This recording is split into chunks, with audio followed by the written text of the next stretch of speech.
Between the stimulus and consciousness, there is an interval where the hidden makes its choices.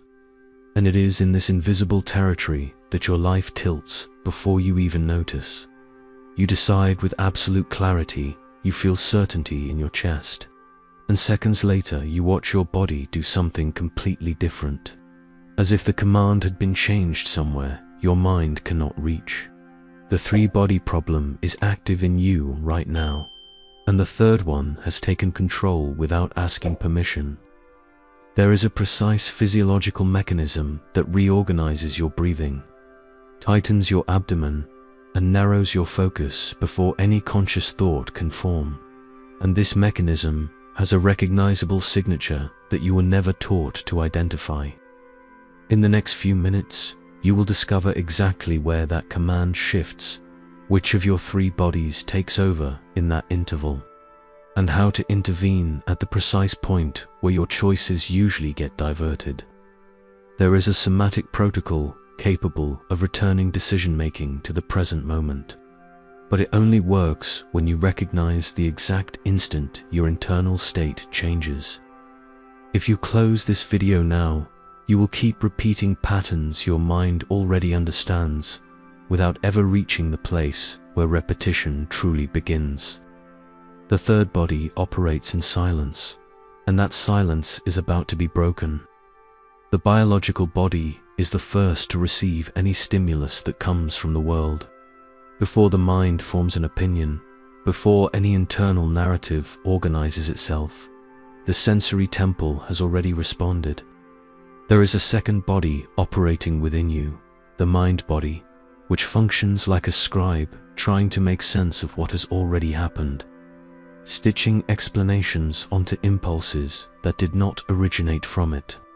And there is a third, older and faster, what Hermetic texts called the guardian of the temple, the one that assumes command when conscious will is not fully embodied.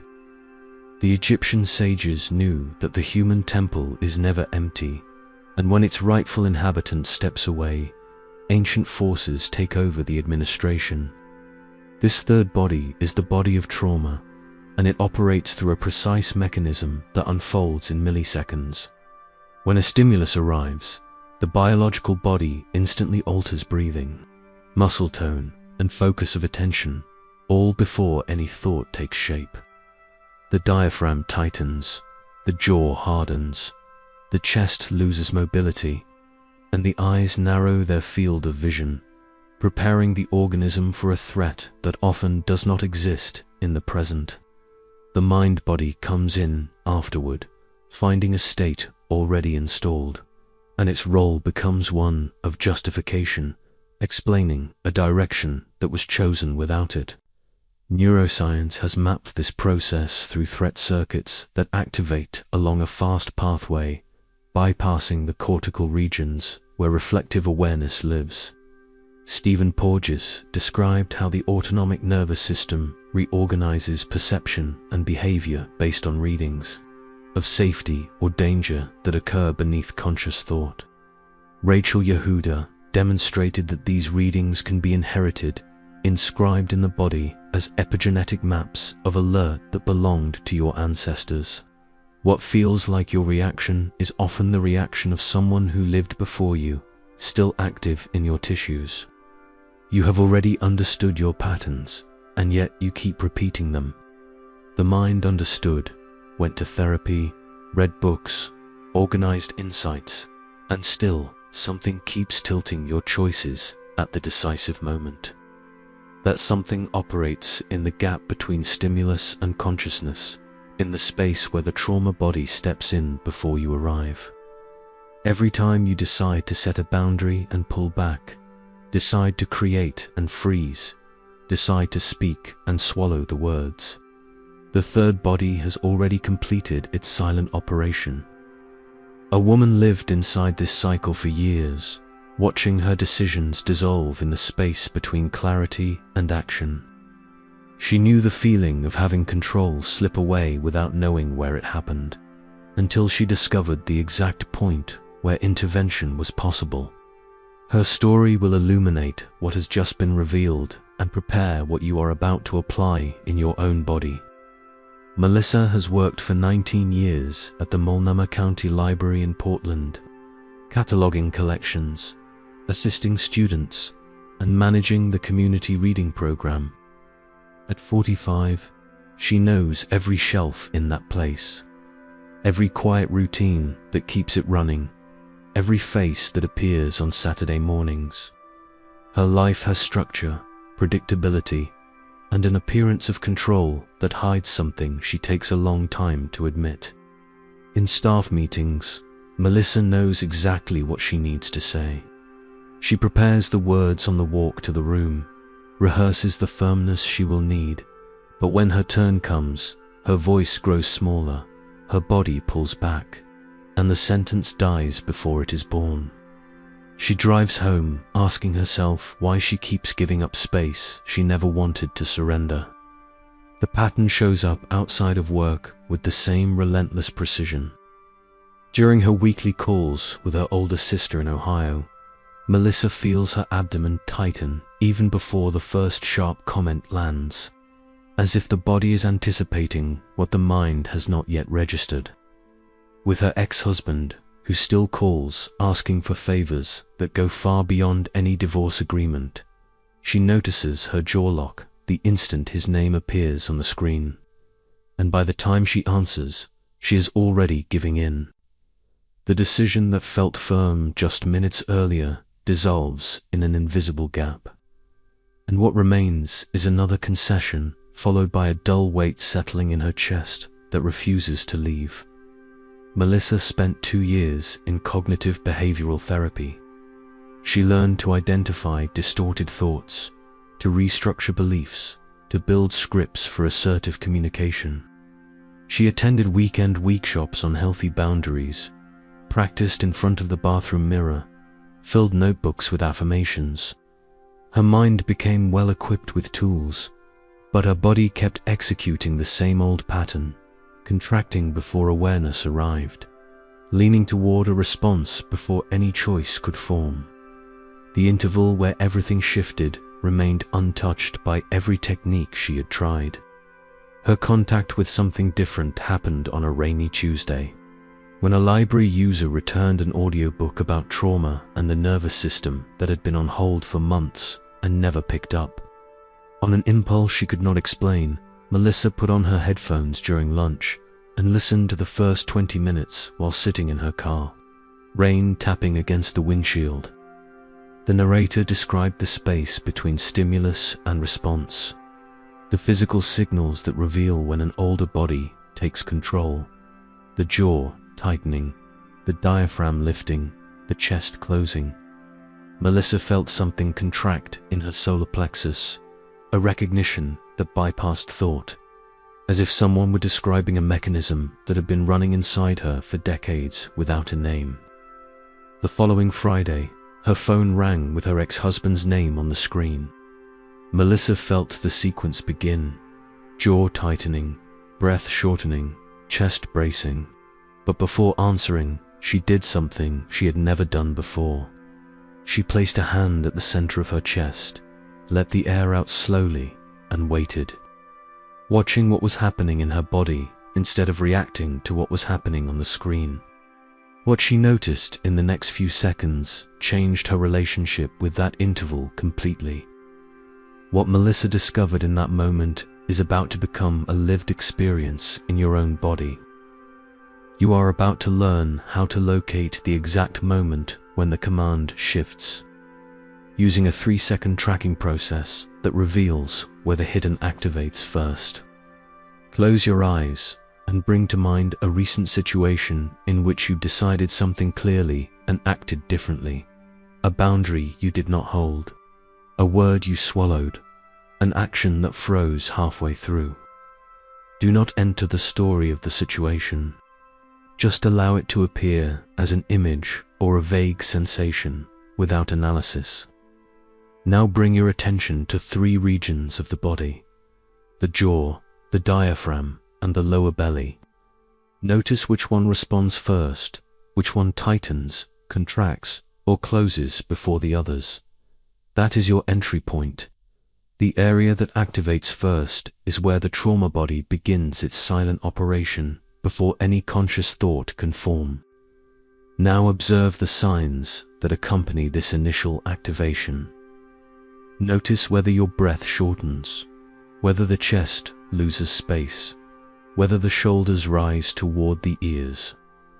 Notice if your visual field narrows, if the jaw locks, if there is an inner urgency to fix, respond, or escape.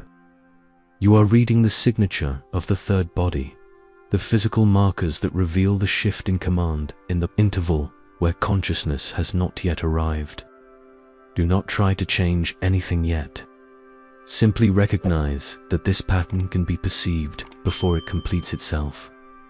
The next step is a prolonged exhale that shifts the autonomic axis and widens the window where choice becomes possible. Inhale through the nose to a slow count of 4, allowing the air to descend into the abdomen without forcing expansion, simply letting the body receive. Then release the breath through the mouth to a count of 8, slowly, as if emptying without urgency or control. Repeat this cycle 3 times, noticing what changes in the body with each completed exhale. The goal is not relaxation. The goal is to send a signal to the brainstem that there is no immediate threat requiring reaction, reducing the sympathetic activation that sustains the automatic pattern.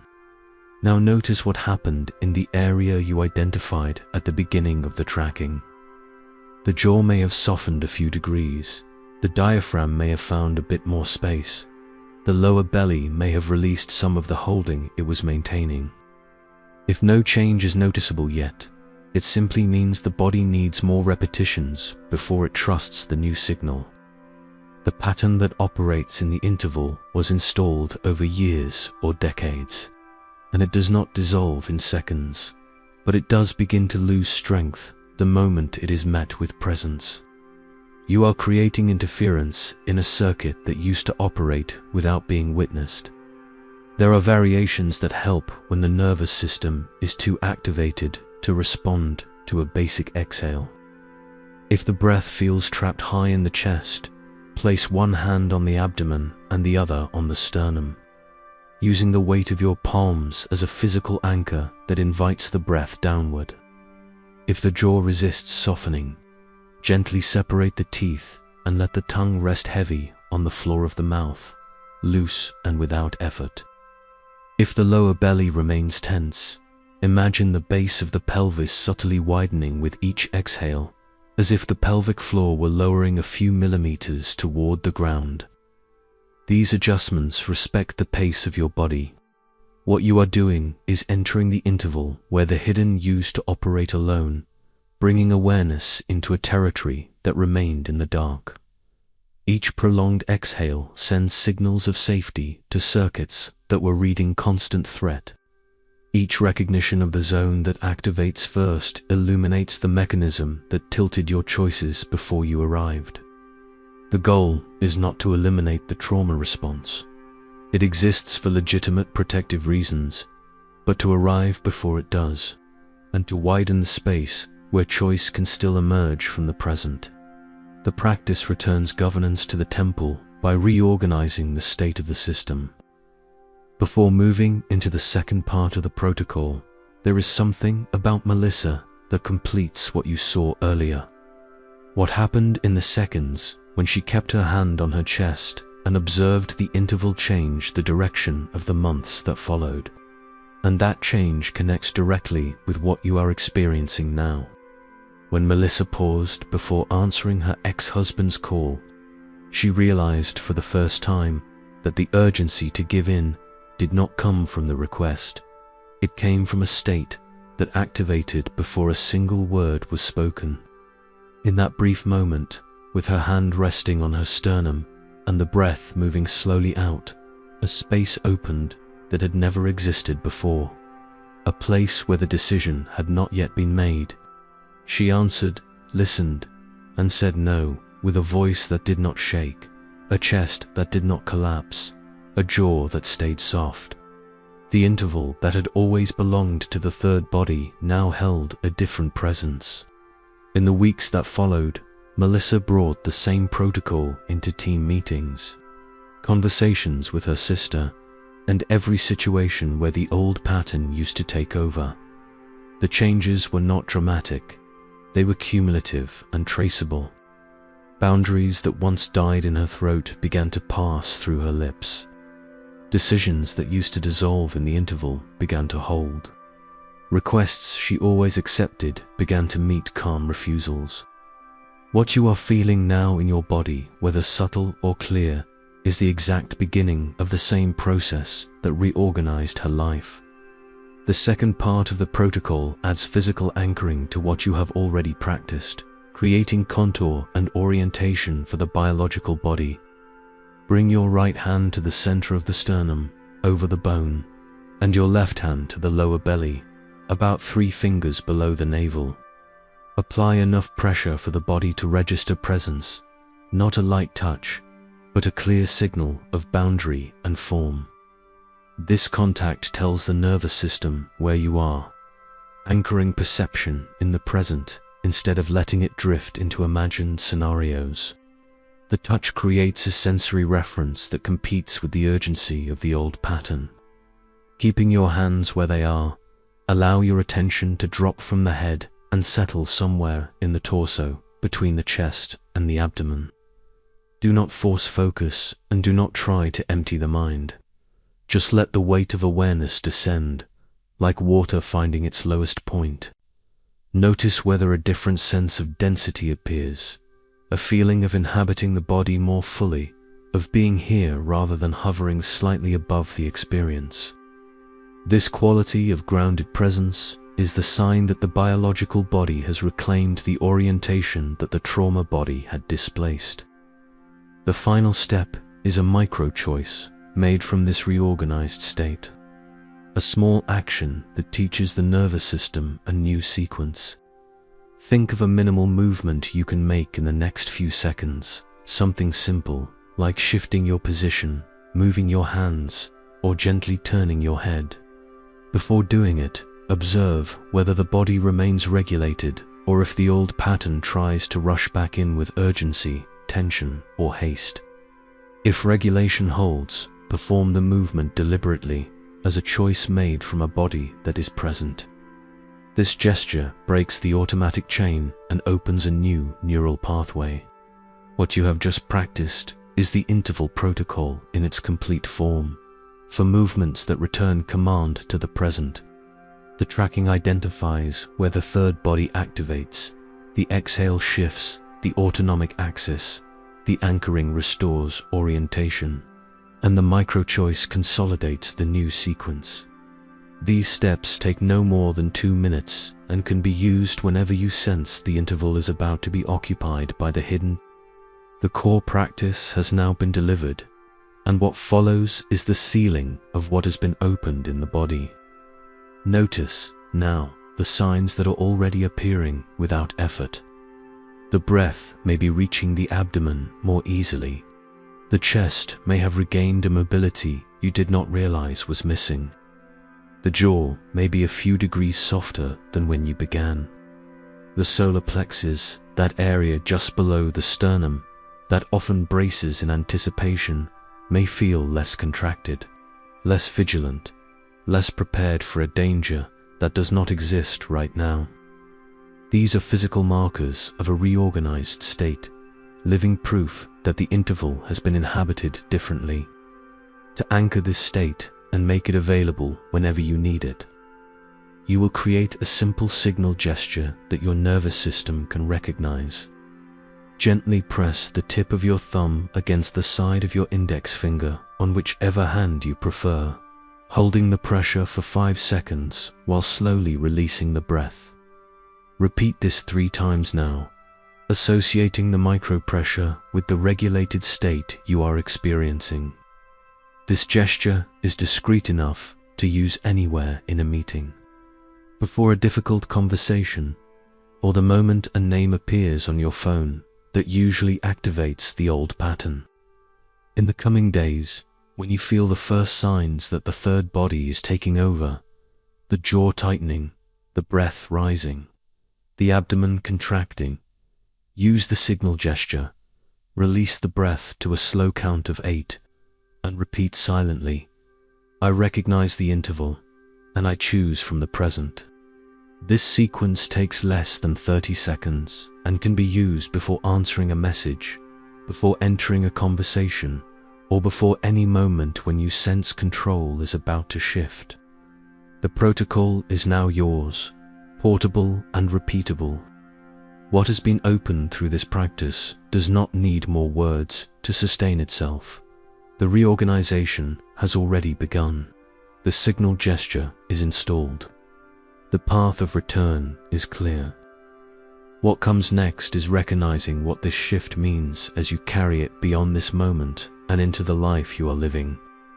What you now hold in your body is not just an intellectual understanding of the interval where the hidden once operated. It is a living reorganization already present in your tissues. The way you perceive yourself has changed since the beginning of this video. Your breath has found a deeper pathway. Your jaw has learned it can soften. The space between stimulus and response now holds a presence that was not there before. This subtle change in the quality of attention, this ability to sense when the third body begins to take over, remains available even after the video ends. You now carry a map of the territory where your choices used to be diverted, and that map does not disappear. What you experienced here is an entry point, not a final destination. There are other layers of this same territory waiting to be explored, other places where the trauma body operates and can be recognized with the same precision you felt today. Each time you apply the protocol, the interval widens, awareness arrives sooner, and the space to choose from the present becomes more stable. The practice deepens through repetition, revealing nuances that only appear when the nervous system feels safe enough to show what was still hidden. Viktor Frankl wrote, "Between stimulus and response, there is a space. In that space is our power to choose our response." This sentence carries the exact weight of what you just experienced, because the interval where the hidden operates is precisely the space Frankl described, the territory where freedom is decided before any action takes shape. Transformation happens when you inhabit that space with enough presence to arrive before the automatic reaction. That is creation in its deepest sense, not as effort or achievement, but as the natural result of a temple that has returned to the hands of its rightful inhabitant. The source expresses itself through an aligned organism, and alignment begins in the interval. If this content resonated with you, leave a like, subscribe to the channel, and turn on notifications. Share this with someone you recognize as living the same pattern, deciding with clarity and acting differently. Without knowing where the shift happens, consider becoming a member of the channel to support the continuation of this work and help more people access this kind of knowledge. I want to know how the interval revealed itself to you. Write in the comments, "I inhabit the interval, and the hidden no longer commands my choices." These words anchor in the visible world the reorganization that has already taken place within you. There is more waiting for you, and to access it, simply click the video now appearing on the screen. The third body only seems invincible while it operates in silence, and every time you illuminate the interval, choice returns to the present.